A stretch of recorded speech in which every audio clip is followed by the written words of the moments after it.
He lume, ce faceți? Cum sunteți?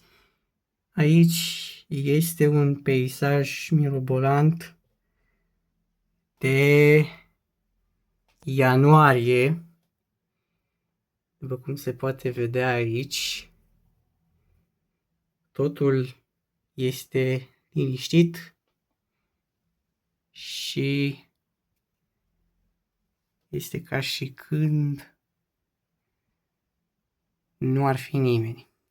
Bun, în episodul de astăzi îmi planific un lucru și acela este să vă arăt cam ce am făcut eu în ăștia câțiva ani în care nu prea am activat pe YouTube, adică să arăt puține dintre hobby-urile mele pe care le-am dobândit de-a lungul anilor și vreau să vă arăt niște chestii destul de tari pe care le-am colecționat de-a rândul timpului.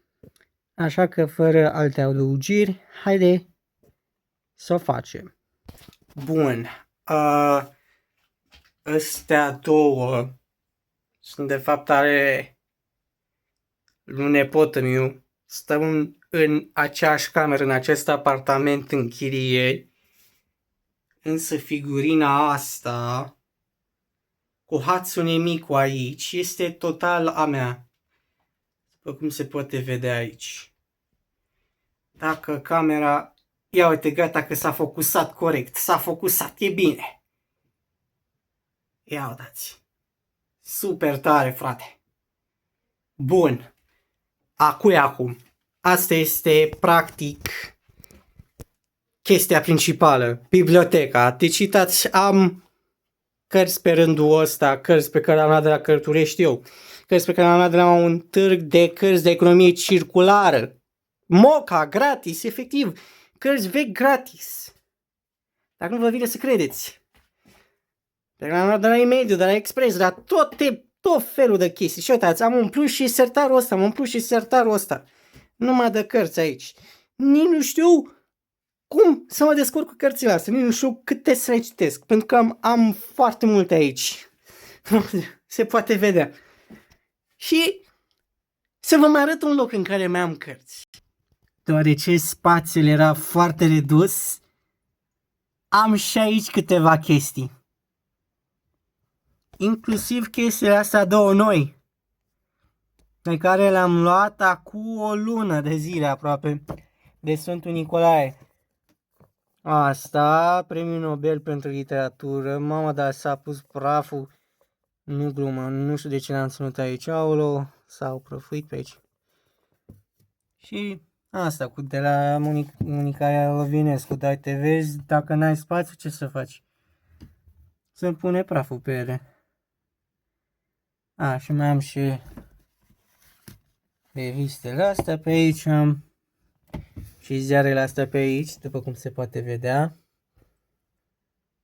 Un teanc întreg, e din mai 2025 teancul ăsta și mai am unde stau eu la țară, unde am făcut clipuri de YouTube până acum, mai am un teanc de ziare, însă în altă zi. Să vă mai arăt ce mai am. Deci am fost la un târg de vechituri, la târgul local de vechituri, acum mult timp.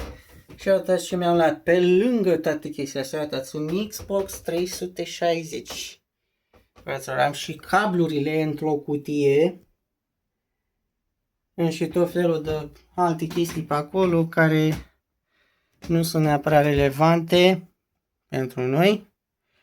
Multe chestii nu sunt ale mele pe aici. Sunt teoretic ale lui nepotul meu, așa că nu o să ne focusăm prea mult pe ele. Aici mai am niște cărți pe care le-am luat fie de la E-Mediu, fie de la Cărturești. Una din ele este editorata aceasta. La târgul de vechituri. Pe asta am luat la librăria locală, este Domul, este foarte mare, după cum se poate vedea. Și mai am aici alte cărți pe care am luat de la târgul acela de cărți. Un cai de notițe, o Biblie, aiurea și niște alte chestii. Plus de asta, mai am și căcatul ăsta pe care am luat cu vreo câteva zile. Cărticica de colinde. Cred că e făcută cu ChatGPT, să mor eu. Da, e relevant. Am dat 9 lei pe ea, așa că se merită. Bun. Asta este tot, amicilor. Sper că v-a plăcut. Nu uitați să dați like, share și subscribe. La revedere!